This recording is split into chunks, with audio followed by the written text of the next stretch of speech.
Today I'm going to be giving you guys my top tips to keep your fruit trees happy and healthy, so stay tuned.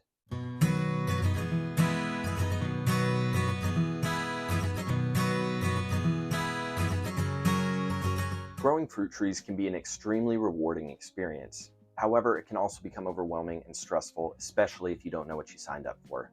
Many people believe you just plant a fruit tree in the ground, walk away, and get tons of fruit year after year. I wish it was that simple, but in all honesty, it's not. A situation like that's very rare. So let me take my years of experience. Now, bear in mind, I don't know everything, but if I can teach you guys anything here today and avoid headaches, that's what I want to do.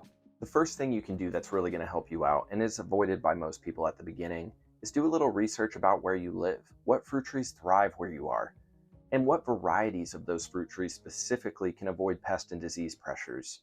If you do that, you're going to be way ahead of the game.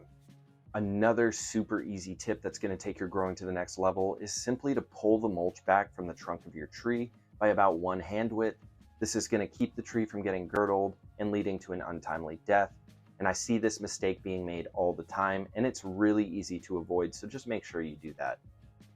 The third thing that you can do that's going to take your growing to the next level is to learn how to prune the different varieties of fruit trees that you're growing. Each fruit tree needs to be pruned a little bit differently, though there are some similarities between many fruits like apples and peaches. You need to understand the different types of wood so you're not cutting off your fruiting wood every year and ultimately getting no fruit. It's also important that we keep the size of the tree in check. Harvesting fruit can be very dangerous, especially as we're getting older, and the chances of you falling off a ladder and injuring yourself is very high. So it's best to keep our fruit trees pruned to a smaller size where we can grab the fruit from standing right on the ground. Pruning is super easy. I have a ton of videos on that if you guys want to look into that. But that's going to take your growing to the next level and ensure you get a large crop of fruit year after year and ultimately keep you safe as well. So make sure you look into that. The fourth tip that I have for you guys is understanding how to spray your fruit trees and when to spray your fruit trees. This is a key concept, especially when we're growing things like peaches and apples. And while there are more organic methods of doing this, in my opinion, they don't work as well as a little bit harsher chemicals, but you should start in the organic practices and only work your way to the harsher things, used properly when necessary. When it comes to spraying fruit trees, I recommend having a high quality backpack sprayer, and a battery powered backpack sprayer is actually what I use, and it just makes the job a whole lot easier.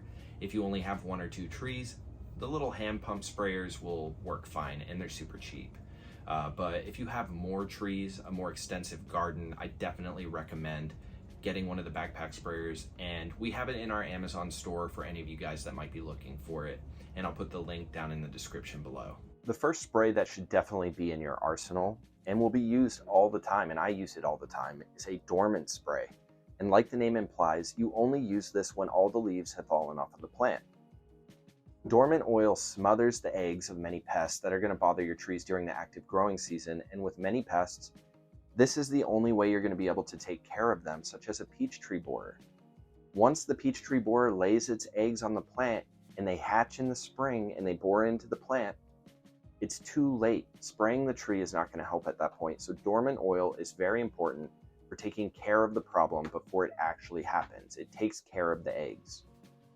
Another spray you might consider having in your arsenal is a copper fungicide. This takes care of fire blights, rust, mildews, and these are things that can commonly affect our fruit trees.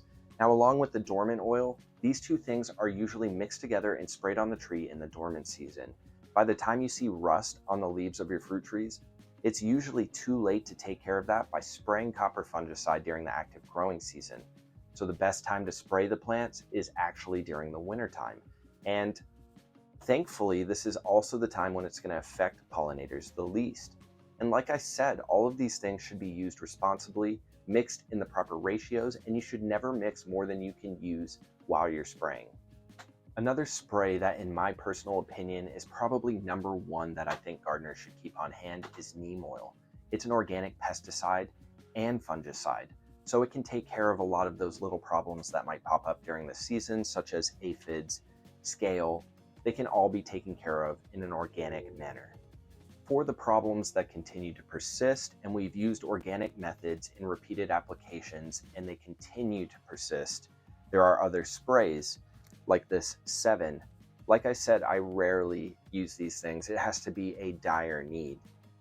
Mixed in the proper proportions, this is a little more hardcore and will take care of the problem.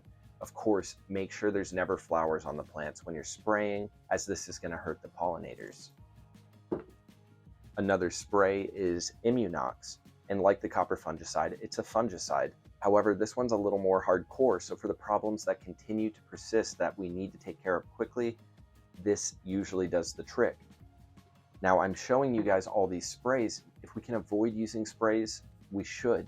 I think that that's the responsibility of gardeners to do, is to try to avoid using these things.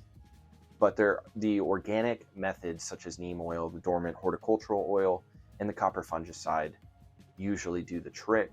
The more hardcore stuff I always try to avoid, and I hope that this helps you guys out. If you like the video, subscribe to the channel, leave a like, and share with any of your friends who might need to know this stuff. It's pretty important.